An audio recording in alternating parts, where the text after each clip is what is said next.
Hi అండి. నమస్తే. తెలుగు నవలా శ్రోతలకు లక్ష్మీ కథల ప్రపంచానికి స్వాగతం. రంగనాయకమ్మ గారు రచించిన జానకి విముక్తి అనే నవలను వింటున్నాం కదండి. ఈరోజు ఈ వీడియోలో మనం పార్ట్ 14 వినేద్దామండి. 2 రోజుల తర్వాత అన్నకి ఉత్తరం రాసినప్పుడు జానకి మనోస్థితి అంతా అందులో ప్రతిఫలించింది. మూర్తిగారు ఒకసారి వచ్చి వెళ్ళానని రాస్తూ ఆయన ఇంకెప్పుడూ తన దగ్గరికి రాకుండా ఉంటే బాగుండును అనే విషయం చెప్పాలని తంటాలు పడింది. ముఖ్యంగా అందుకే ఆ ఉత్తరం రాసింది. నా కోసం మీరెందుకింత శ్రమ పడతారో, ఎప్పుడన్నా నాకు జబ్బు చేసి హఠాత్తుగా చచ్చిపోతే నా కోసం బెంగపడొద్దు, నన్ను మర్చిపోండి అంటూ బ్రతుకు మీద తనే నిరాశ నిస్పృహలు మాట మాటల్లోనూ గుమ్మరించింది. జానకి రాసిన ఉత్తరానికి సత్యం మండిపడిపోతూ తిరుగు టపాలోనే జవాబు రాశాడు. నీ ఉత్తరం చూస్తే నాకు అసహ్యం వేసింది అన్నాడు. ప్రపంచంలో ప్రతి జీవి, పశువులు, పక్షులు, క్రిములు, కీటకాలు సమస్తం స్వేచ్ఛ కోసం పెరుగులాడతాయి, నీలాంటి ఆడవాళ్లు తప్ప. నీ ఉత్తరం నాకు బాధ కలిగిస్తుందన్నావు. అవును, చాలా బాధ కలిగించింది. ఇంత ఆత్మాభిమానం లేని ప్రాణి మనిషి జన్మ ఎలా ఎత్తిందో అని చాలా బాధ కలిగింది జానకి. నీ ఆలోచనలన్నీ ఆత్మహత్య వైపు దారి తీస్తున్నాయని నాకు అర్థమైంది. చివరికి నీ గతి ఇలా కాబోతున్నదన్నమాట. జానకి సీరియస్ అనో, జానకి పోయిందనో, రేపో మాపో అలా త్వరలో మాకో టెలిగ్రామ్ రాబోతుందన్నమాట. దాన్ని చూడగానే నేను కూడా పరిగెత్తుకొస్తానని భయపడుతున్నావేమో. ఆ పని మాత్రం చెయ్యను. నువ్వు ఆత్మహత్య చేసుకుని చచ్చిపోవడమే జరిగితే నీ శవాన్ని చూడ్డానికి కూడా నేను రాను. నువ్వు కొన ఊపిరితో ఉండి అన్నయ్యని చూడాలని కలవరించిన నీ ముఖం నేను చూడను. దిక్కు మొక్కు లేక, కష్టాల్లో ఆదుకునేవాళ్ళు లేక, మొగుడి కొంప దాటితే బయట నిలబడే దారి లేక, అంత నిస్సహాయ స్థితిలో ఉన్న స్త్రీలు ఏదైనా పాడు పని చేశారంటే నేను అర్థం చేసుకోగలను. కానీ నీలాంటి సిగ్గుమారిన వాళ్ళని గురించి నేను ఒక్క నిమిషం కూడా సానుభూతితో ఆలోచించలేను. ఒక్క సెకండ్ కాలం కూడా ఖర్చు పెట్టలేను. ఇన్నాళ్ళు నీ ఆలోచనలతో నా బుర్ర బద్దలు కొట్టుకోవడం, నీ కోసం బాధపడుతూ నా కాలం వెచ్చించడం ఎంత వేస్టో, ఎంత తెలివి తక్కువో ఇప్పుడు తెలుస్తుంది. ఆత్మాభిమానం లేని మనుషులు ఎందుకు బతుకుతారో అర్థం కాదు నాకు. మంచి నిర్ణయమే చేసుకున్నావు. నీకు సరిపోతుంది. అలాగే కానీ చావడమే తప్పదనుకున్నప్పుడు అసహ్యకరమైన పిరికి చావు చచ్చే కన్నా వాణ్ణి చంపి వీరోచితంగా చావరాదు? మరణంలో కూడా ఒక చిన్న మంచి పని చేయరాదు? సరే, నీకెలా ఇష్టమైతే అలా చేసుకో. నిత్యము నీ కన్నీళ్లతో వాడి పాదాలు కడిగి, నీ తలనీనాలతో వాటిని ఒత్తి, నీ ఆత్మగౌరవం వాడికి నైవేద్యం పెట్టి, చివరికి నీ నిండు జీవితం వాడికి అర్పణం చేయి. ఇంకేం చెప్పగలడు నీ అన్న? ఆ ఉత్తరం సత్యం మూర్తికి పంపుతూ, ఇది తప్పనిసరిగా జానకి అందేటి చూడు. ఈసారి నువ్వు వాళ్ళింటికి వెళ్లకు. నీ కళ్ళ ముందే అక్కడ పెద్ద మారణ హోమం జరిగినాడు నీకో బలి సమర్పిస్తాను. ఈ ఉత్తరం జానకి దగ్గరికి ఎవరితోనన్నా పంపాలి. అలా వీల్లేకపోతే ఒక పని చెయ్యొచ్చేమో ఆలోచించు. జానకి వాళ్ల పక్కవాటాలో విశాలాక్షి అనే ఆవిడ ఉన్నారు. ఆవిడ తనతో చాలా స్నేహంగా ఉంటుందని జానకి చాలాసార్లు చెప్పింది. ఆవిడ దగ్గరికి పంపితే జానకి అందవచ్చు. ఆవిడ భర్త ఎలాంటి వాడో నాకు తెలియదు. ఎప్పుడైనా భర్తల్ని శంకించడమే తెలివైన పని కాబట్టి విశాలాక్షి భర్త కూడా ఇంకో వెంకట్రావి అనుకుని ఈ పని వల్ల ఆవిడకు ఇబ్బంది కలగకుండా ఏర్పాటు చేయి అని రాశాడు. ఆ ఉత్తరం శకుంతలతో పంపాలంటే ఆవిడ ఊళ్ళో లేదు. అదీకాక ఆవిడ జానకి దగ్గరికి అంత తరచుగా వెళ్లడం మంచిది కాదనుకున్నాడు మూర్తి. విశాలాక్షితో పంపే ఏర్పాటే చేశాడు. విశాలాక్షి భర్త ఇంట్లో లేడని గ్యారంటీగా తెలుసుకుని ఒక కుర్రాడు విశాలాక్షికి ఒక కవరు అందించి మాయమైపోయాడు. ఆ కవరుతో పాటు ఉన్న చిన్న చీటీ చదివితే విశాలాక్షికి అదెవరు పంపారో తెలిసింది. సమయం చూసి ఆ కవరు జానకి అందించింది. విశాలాక్షి ద్వారా ఉత్తరం వచ్చిందంటేనే కంగారు పడిపోయింది జానకి. తర్వాత అన్న ఉత్తరం చదివి అన్న కోపానికి హడలిపోయింది. మూర్తి కూడా ఒక ఉత్తరం రాసి ఆ కవర్లో పెట్టాడు. అది చదవడానికి జానకి గబగబాలా ఆడింది. జానకి, అన్నయ్య నీకు రాసిన ఉత్తరం నేను చదివాను.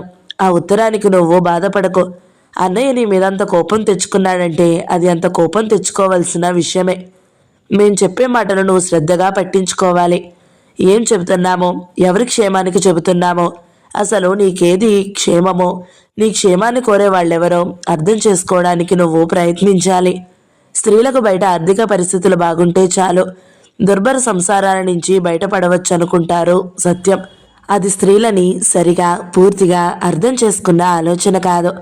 బయట ఆర్థిక పరిస్థితులు ఎంత బాగున్నా ఆప్యాయతతో ఆదుకునే వాళ్ళెవరున్నా స్త్రీలు దుర్భరమైన సంసారాల్ని వదలకపోవడానికి కారణాలేమిటో సత్యం అర్థం చేసుకోలేడని కాదు నేననేది. పరువు ప్రతిష్టల భయం, జీవితమంతా ఒంటరిగా గడపాలనే భయం, పిల్లలు తండ్రికి దూరం అవుతారనే భయం. ఇటువంటి భయాలెన్నో స్త్రీలని వేధిస్తాయని సత్యానికి కూడా తెలుసు. కానీ ఈ భయాలన్నీ నిరర్ధకమయ్యే అంటాడు, క్షణాలలో తోసిపారవేయవలసినవి అంటాడు. కానీ స్త్రీల ఆలోచన జగత్తులో ఈ భయాలే బ్రహ్మాండమైన అవాంతరాలుగా అడ్డొస్తాయి. ఈ సమాజం స్త్రీలని ఎంత బలహీనుల్ని, ఎంత వ్యక్తిత్వహీనుల్ని చేసిందో సత్యం ఇంకా సరిగా అర్థం చేసుకుని ఉంటే నీ విషయంలో ఇంత కఠినంగా ప్రవర్తించేవాడు కాదు.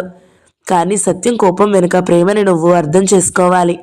జానకి, సంసారం గురించి, దాంపత్య జీవితం గురించి నీకు ఏ అభిప్రాయాలుంటాయో వాటి ప్రకారమే నువ్వు నడుస్తావు. నీ అభిప్రాయాలన్నీ సరైన అభిప్రాయాలైతే వాటి వల్ల నీకింత దుఃఖం కలగకూడదు.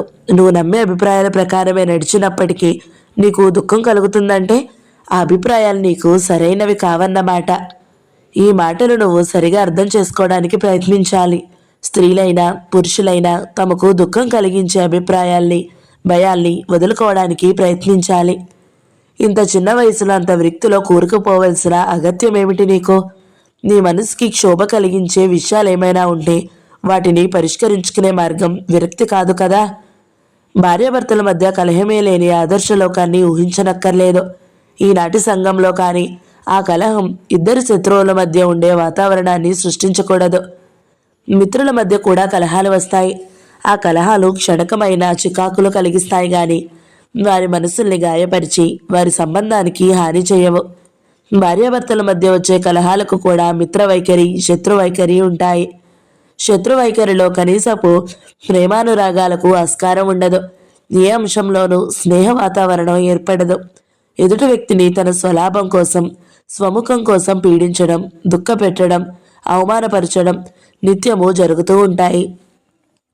అతి చిన్న విషయాల్లో కూడా సహనం చూపకపోవడం, దయాదాక్షిణ్యాలు లేని కర్కసత్వం, అవసరమైనప్పుడు ఎంత చిన్న త్యాగం కూడా చేయలేకపోవడం, ఎంత చిన్న తప్పుని కూడా క్షమించలేకపోవడం, ఎదుటి వ్యక్తి క్షేమాన్ని, అభివృద్ధిని భరించలేకపోవడం, ఈ లక్షణాలన్నీ ఏ వ్యక్తిలో ఉంటాయో ఆ వ్యక్తి భార్య కానీ భర్త కానీ తోటి వ్యక్తి పట్ల శత్రువైఖరితో ఉన్నట్టే అర్థం చేసుకోవాలి. మిత్రవైఖరి దీనికి విరుద్ధంగా ఉంటుంది.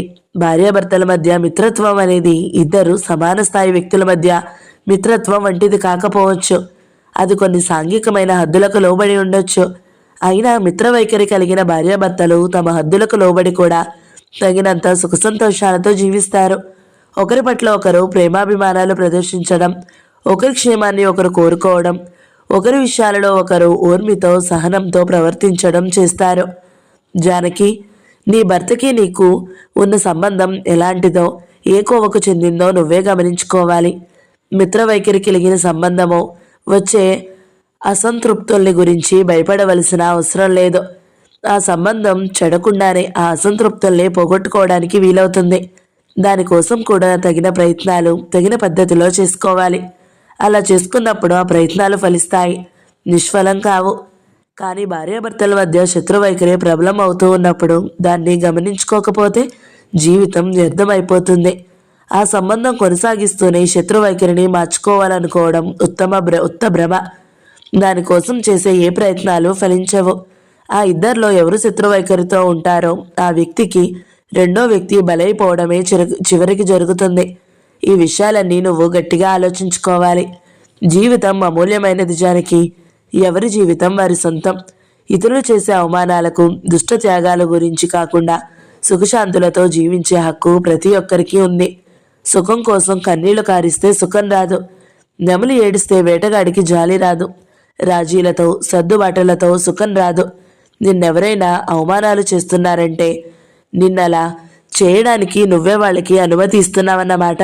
నీ అనుమతి నీ నోటి మాటల్లో ఉండకపోవచ్చు, నీ మౌనంలో ఉంటుంది, నీ అజ్ఞానంలో ఉంటుంది, నీ అమాయకత్వంలో ఉంటుంది. నీ ప్రతిఘటన లేనంతకాలం నీ మీద ఆ పరిస్థితి సాగుతూనే ఉంటుంది.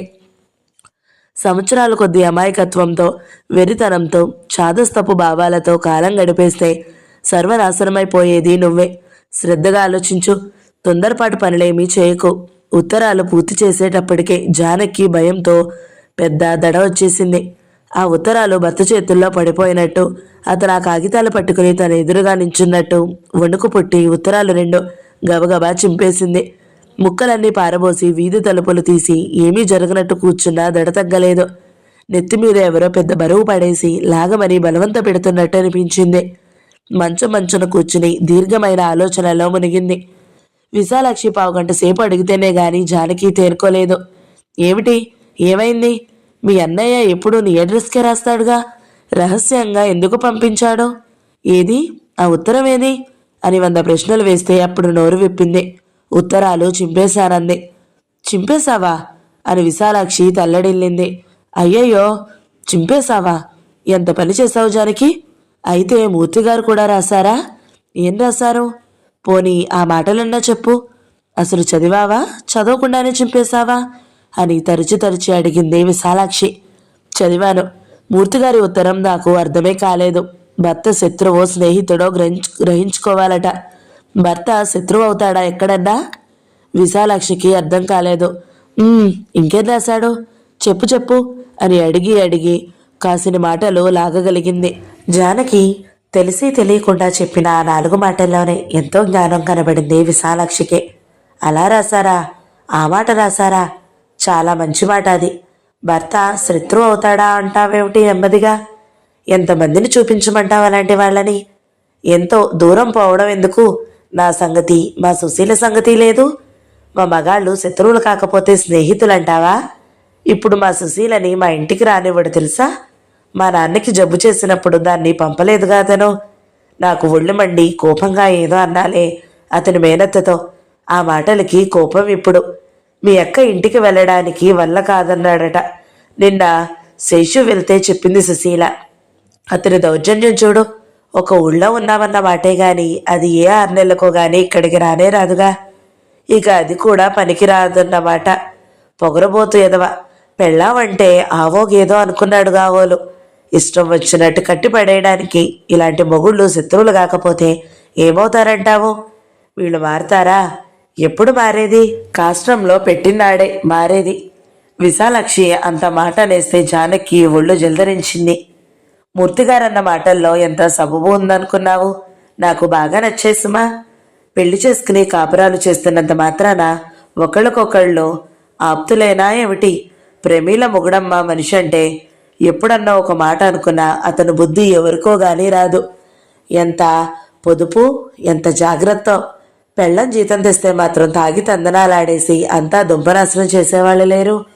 ప్రమీల మొగుడి పొదుపు మీద, జాగ్రత్త మీద జానకి మనసు లగ్నం కాలేదు. ఎప్పుడన్నా ఒక మాట అనుకున్నా అని విశాలాక్షి అనగానే జానకి మనసు చివుక్కుమంది. వాళ్ళు పోట్లాడుకుంటారా అంది బెరుకుగా. చా, పోట్లాట్లని కాదు, మనుషులన్న తర్వాత ఎప్పుడన్నా కోపం తాపం రావా? అక్క చెల్లెలకే వస్తుంది, తల్లి పిల్లలకే వస్తుంది. ఇక మొగుడు పెళ్ళాలకి రాకుండా ఉంటుందా? డబ్బు దుపారా గిట్టదాయనికి, మితిమీరి ఖర్చు చెయ్యొద్దంటాడు. ఇద్దరం సంపాదించుకుంటున్నప్పుడు చేస్తే ఏమిటంటుంది ప్రమీళ. అట్లాంటి వేలే వాళ్ళ గొడవలు. ఒకసారి అనుకున్నా మళ్ళీ మర్చిపోతారు. మళ్ళీ ఆయనే బోలెడు వస్తువులు, పళ్ళు, ఫలాలు అన్నీ పట్టుకొస్తాడు పిల్లలకి. ఆ పూచి ఏమీ ఉండదు ప్రమీలకి. అలాంటి తండ్రిని, భర్తని చూసుకుని పెళ్ళాం బిడ్డలు ఎంత మమకారపడ్డా అందంగాని. ఇద్దరూ ఆడపిల్లలేగా. మగపిల్లాడు కావాలని పట్టుబడ్డాడట కొన్నాళ్ళు. ఆయన ప్రమీల ఒప్పుకోలేదు. మగపిల్లాడి కోసం ఆగితే మళ్ళీ ఆడపిల్ల పుడితే ఏం చేస్తాం? మగపిల్లాడి కోసం చూసి 9 మంది ఆడపిల్లల్ని కన్నవాళ్ళున్నారు అని ప్రమీల వారించింది. ఆయనకి తెలుసు గాని మగపిల్లాడిని పెంచాలని సరదా అట. కావాలంటే అనాథాశ్రమం నుంచి మనకు నచ్చిన పిల్లాడిని తెచ్చి పెంచుకుందాం. పుట్టినప్పటి నుంచి పెంచుకుంటే మనకే ప్రేమ వస్తుంది అందట ప్రమీల. ఆయన ఒప్పుకున్నారా అని ఆతృతగా అడిగింది జానకి. అందుకే కదూ ఆయన సంగతి ఇంతసేపు చెబుతున్నారు. మగపిల్లాడు కావాలని తనకి ఉన్న పిల్లానికి పిల్లల్ని కనడం ఇష్టం లేదు కాబట్టి ఆపరేషన్ చేయించేసుకున్నాడు. గొప్ప కాదు? పోనీ ఆయన మాట ఈవిడే వినకూడదా అంది జానకి జాలిపడుతూ. వింటుందనుకో. మగపిల్లాడు పుట్టాడనే నమ్మకం ఏమిటి? కావాలంటే మగపిల్లాడిని పెంచుకుందామందిగా. జానకి మాట్లాడలేదు.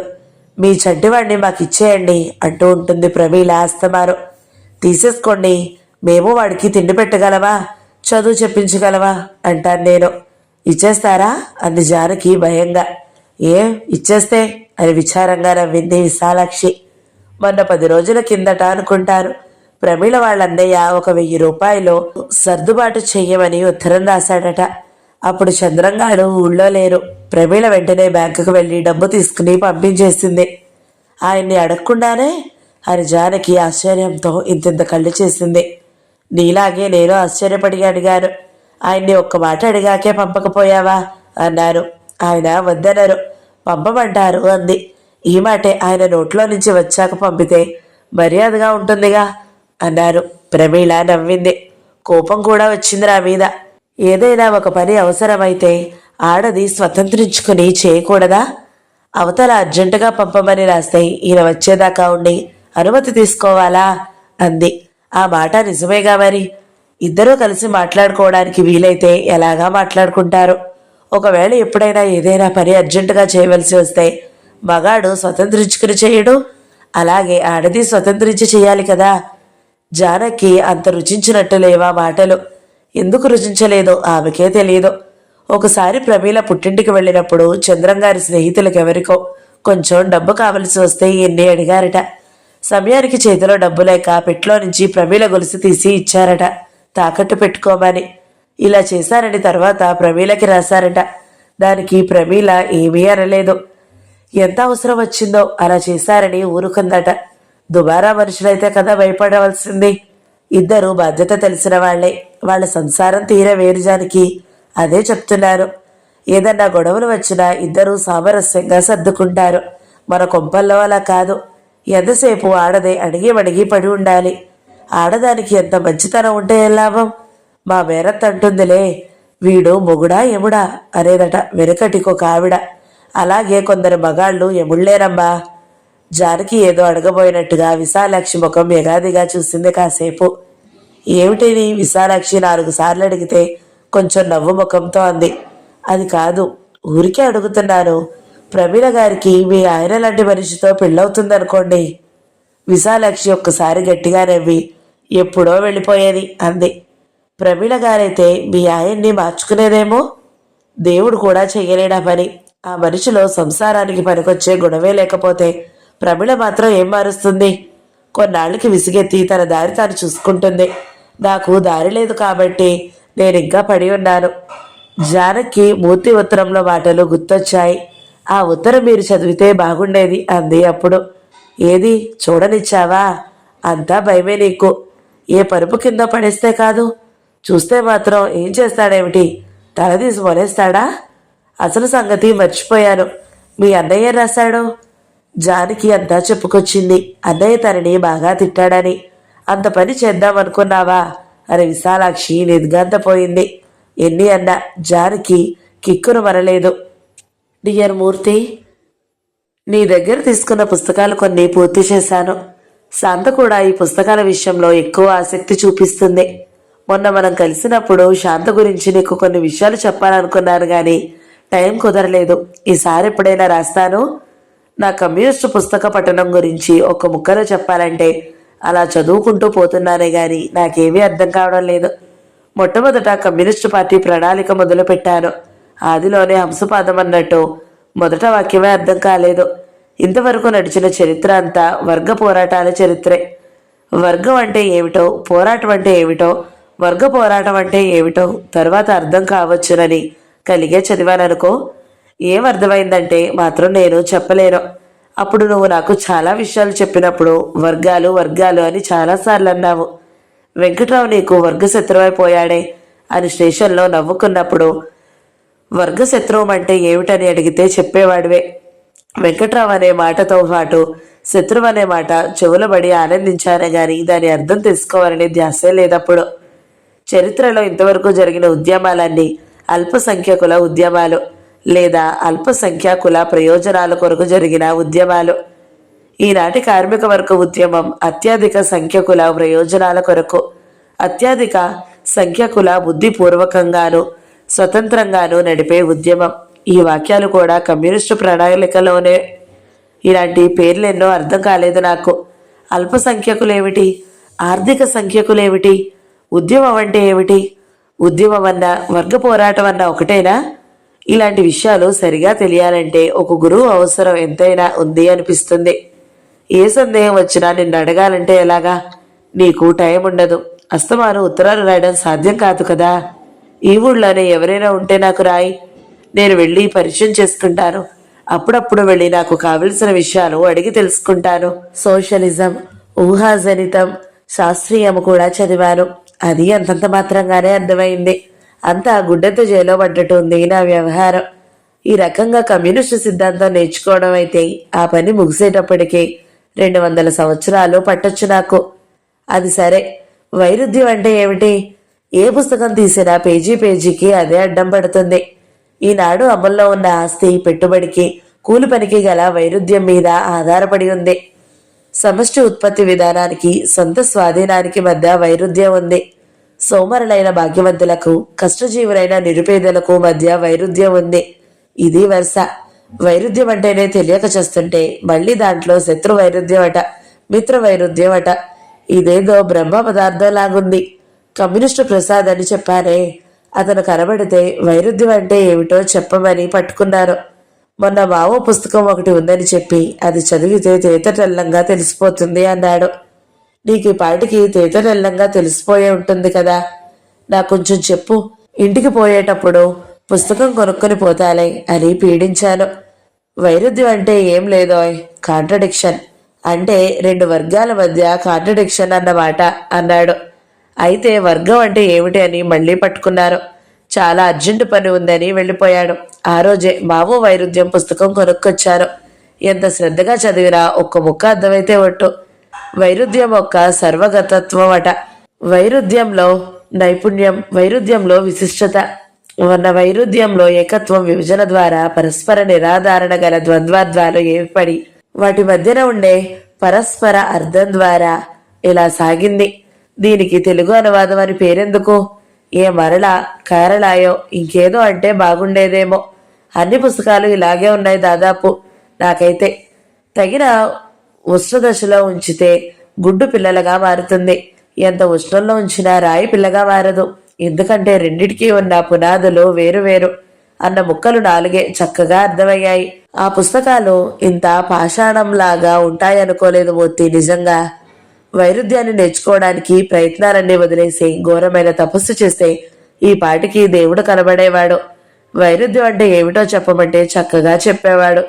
ఏం చెప్పడంటావా? అసలు దీని వ్యవహారం దేవుడి కన్నా తెలుస్తుందంటావా? ఇంతకీ ఈ వైరుధ్యం జానకిని యువతలకి లాగడానికి ఏమైనా పనికొస్తుందా? అది చెప్పు ముందు. నేను దేవుడి పేరెత్తినందుకు మా నాస్తిక ప్రభాకర్ రావుకి ఎంత కోపం వస్తుందో. నవ్వులాటకి కూడా దేవుణ్ణి తలవెద్దవు అంటాడు. అతన్ని చూస్తే ఇతను నాస్తికుడు ఎలా అయ్యాడా అని ఆశ్చర్యపోతావు.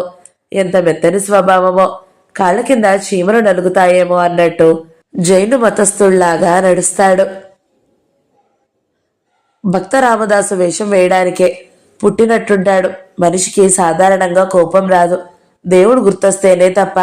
ఆ మాట వినబడితేనే చాలు హరినామానికి హిరణ్యకశిపుడు ఎగినట్టు ఎగురుతాడు. కొవ్వూరి అంటే ఎంత ప్రేమో అతనికి. మన కమ్యూనిస్టు పుస్తకాలు చదవాలండి అని నేనంటే మానవుడు మతమౌద్యంలో కూరుకుపోయి ఉన్నాడు. ముందు దేవుడు నశిస్తేనే గాని లాభం లేదండి అని ప్రారంభించాడు. ఆ మాటలన్నీ అనేక సార్లు విన్నాననుకో. నేనెప్పుడూ సీరియస్గా తీసుకోలేదు. ఆలోచిస్తే ప్రభాకర్ చెప్పేది నిజమేనేమో అనిపిస్తుంది. మన సంఘంలో కొత్త మార్పులు రావాలనే కోరుకుంటున్నాం కదా. మానవులు మతమూర్ఖత్వంలో ఉండగా మనం కావాలనుకున్న మార్పులన్నీ ఎలా వస్తాయి? నాస్తిక సిద్ధాంతం గురించి సీరియస్గా ఆలోచించవలసిందే కదా అందరూ.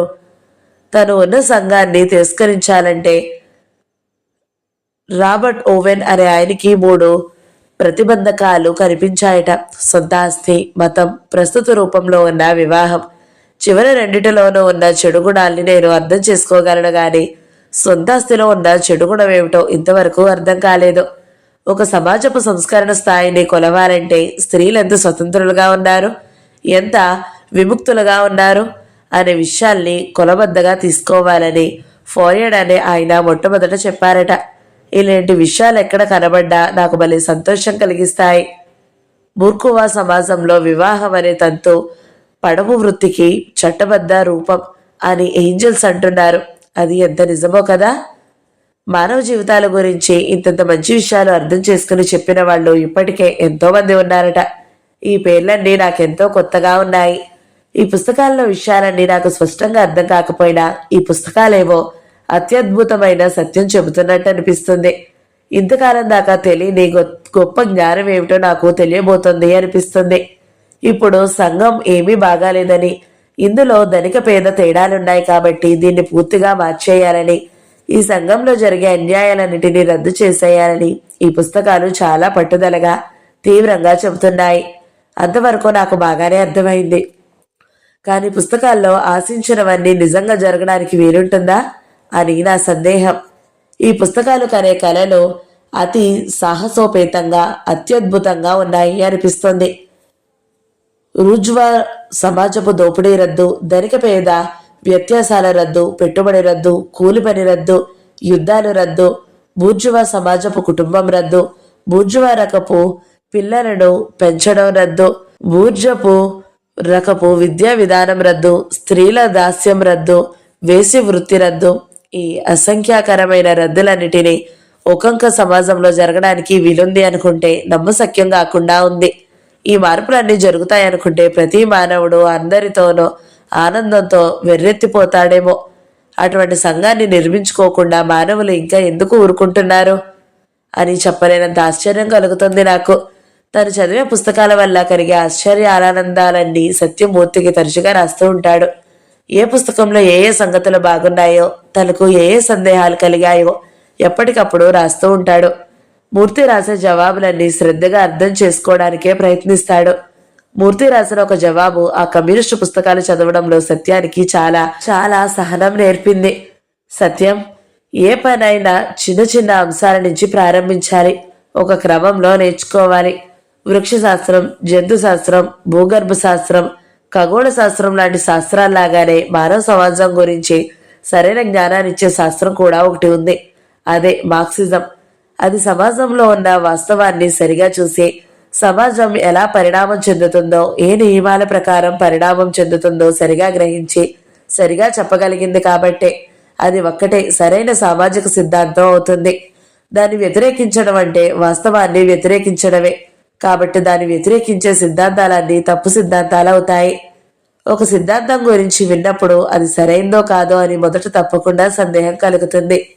ఆ సిద్ధాంతాలన్నీ మన జీవిత అనుభవాల్ని సరిపోల్చుకుని చూసుకుంటూనే ఉంటాము.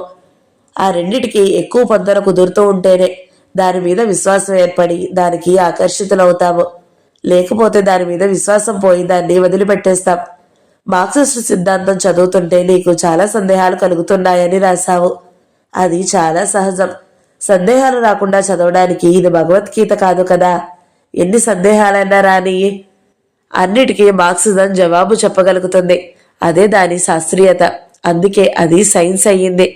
అయితే ఈ సైన్స్ను కొత్తగా నేర్చుకునే వాళ్ళు తేలిగ్గాను తొందరగాను నేర్చుకోవడానికి పనికి వచ్చే పుస్తకాలు ఇంకా లేవు. సైన్స్ అన్న తర్వాత దానికి తప్పకుండా కొన్ని సాంకేతిక పదాలు ఉంటాయి. శ్రమ అనుకోకుండా వాటిని నేర్చుకోవాలి. అనువాదాలు అలాగే కష్టంగా ఉండాలని కాదు నేననేది. సరళమైన భాషలో లేకపోవడం వల్ల కొత్త వాళ్ళు 1-2 పుస్తకాలు చూడగానే బెదిరిపోతారు. కమ్యూనిస్టు నాయకులు ఈ భాష సమస్యని ఎంత మాత్రమో అర్థం చేసుకోరు.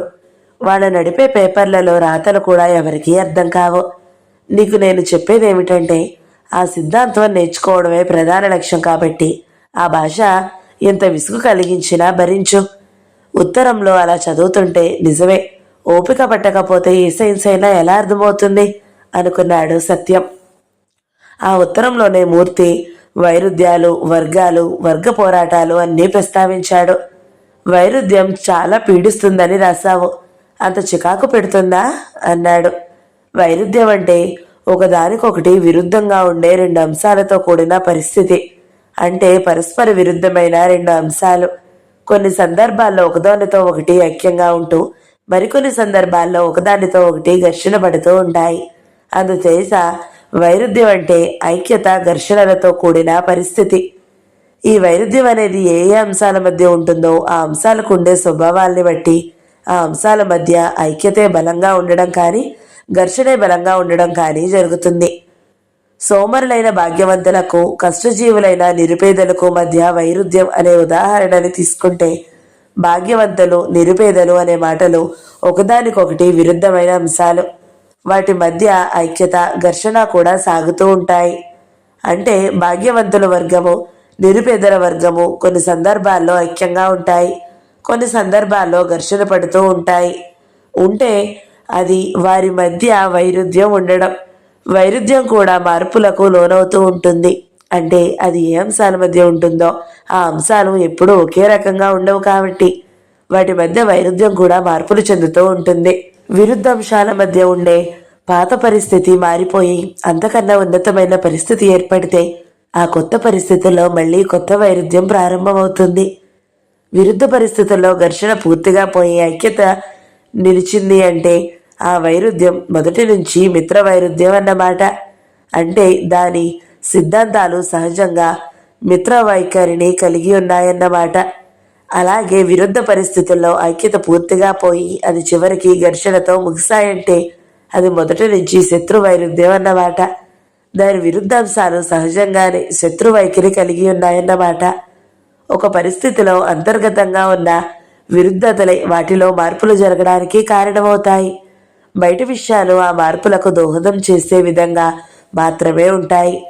ఈ లోపల పరిస్థితిని సబ్జెక్టివ్ కండిషన్ అని, బయట పరిస్థితిని ఆబ్జెక్టివ్ కండిషన్ అని అంటాము. ఈ ఉదాహరణని ఇంకే విషయానికైనా ఏ పరిస్థితికైనా అన్వయించి అర్థం చేసుకోవచ్చు. ఉదాహరణకి నీ చెల్లెలి విషయానికి జానకి సమస్యల్లో జానకి భావాలే అంతర్గత పరిస్థితి, ఆమెకు తోడ్పడే వాళ్ళందరూ బాహ్య పరిస్థితి.